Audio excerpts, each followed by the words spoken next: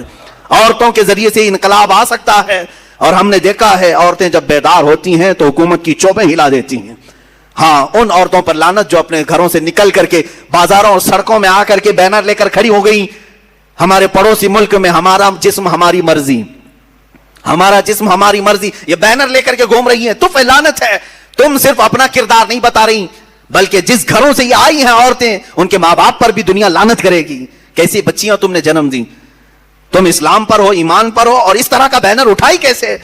میں یہ کہنا چاہتا ہوں الحمدللہ ہندوستان کی مسلمان خواتین اب بھی اس سے محفوظ ہیں. اب تک ہمارے آزاد اس طرح کا ماحول ہونے کے باوجود بھی ابھی ہماری خواتین اس طرح سے نہیں نکلی, اللہ کبھی نہ نکالے. لیکن بچیوں کے لیے جو جال بچھائے جا رہے ہیں, جو منصوبے بنائے جا رہے ہیں, اس سے میں الرٹ کرنا چاہتا ہوں. اے نوجوان بچیوں, اپنے خوابوں کو حضور پاک صلی اللہ علیہ وسلم کی محبت میں سپرد کر دو کہ بہت سارے ٹیلی ویژن پر جو دکھائے جاتے ہیں وہ حقیقت نہیں ہوتے, یہ جادوگری ہے, یہ شعبدہ بازی ہے, وہ حقیقت نہیں ہوتا. ان سب چیزوں کو دیکھ کر کے تم ریئل لائف میں کرنے مت جانا, یہ حقیقت نہیں ہے, یہ پردے سیمی پر دکھا کر کے تمہارے گمراہ کر کے تمہاری لائف کو بیکار کرنے کے آلے ہیں. بس دنیا لہو و لعب ہے, آخرت تمہارا ہمیشہ کا گھر ہے. یہ چند سال تم عیش سے رہ سکتی ہو, لیکن ایک وقت وہ بھی آئے گا جب بارگاہ خداوندی میں تمہیں کھڑا کیا جائے گا. اس حدیث کو سنو, میرے آقا نے جو فرمایا, وہ عورت جو کسی اجنبی مرد کا ہاتھ پکڑ کر جاتی ہے, قبر میں پہنچتے ہی اللہ اس پر 99 سانپ مسلط کرتا ہے جو قیامت تک اس کی ناک کو ڈستے رہتے ہیں. ان عورتوں کے متعلق یہ حکم ہے. اور قیامت کے دن حدیث پاک میں یہ بھی ملا کہ وہ جہنم میں نے ان عورتوں کو دیکھا جن کی کھال اتاری جا رہی ہے اور ان کو پستانوں کے ذریعے سے باندھا گیا ہے, اور بہت سخت ترین عذابات دیکھے گئے. کیوں؟ یہ وہ عورتیں ہیں جو اپنے سطر کی حفاظت نہیں کرتی تھی, جو اپنے سطر کی حفاظت نہیں کرتی تھی. بچیوں کے لیے حیا بہت بڑی قیمتی چیز ہے. اگر تم حیا کے ساتھ رہی تو دنیا میں بھی عزت ہے, آخرت میں بھی عزت ہے. جس دن تمہارا حیا کا پردہ نکل گیا, برکت گھر سے نکل جائے گی. اور حیا کا پردہ ہے تو میں جوانوں سے کہتا ہوں, اگر کسی کی ماں پردے والی ہے تو تم کیا کرو جانتے ہو؟ جاؤ اپنی ماں کے اسی آنچل کو پکڑ کر کے اللہ سے بھیک مانگو, دیکھو اللہ کتنی جلدی دعا قبول کرتا ہے. دلی کی سرزمین پر ایک بزرگ نے اپنی ماں کا آنچل پکڑ کر کے بارش مانگی تھی. چند منٹوں میں پورے آسمان پر گرجدار بارش شروع ہو گئی. انہوں نے کہا میری ماں وہ ہے جس نے کبھی بے پردگی نہیں کی, اور میرا یقین ہے کہ اس کے پردے میں اللہ اتنی تاثیر عطا کیا ہے کہ دعا کروں گا تو اللہ قبول فرمائے گا. میں ان عورتوں سے بھی کہوں گا, اپنے تمہارے بھائیوں کی عزت تمہارے ساتھ ہے, تمہارے باپ کی عزت تمہارے ساتھ ہے, تمہارے گھر بار پورے خاندان کی عزت تمہارے کندھوں پر ہے. اتنا ہی نہیں اے خواتین, تمہارے کندھوں پر پورے اسلام کی عزت بھی ہے, رسول پاک کی نسبت بھی ہے, فاطمہ الزہرا کی نسبت بھی ہے. جس دن تم ٹھوکر مار کر کے جاؤ گی تو دنیا یہ کہے گی کہ محمد عربی کے دین میں پلنے والی خاتون گھر چھوڑ کر بھاگ گئی.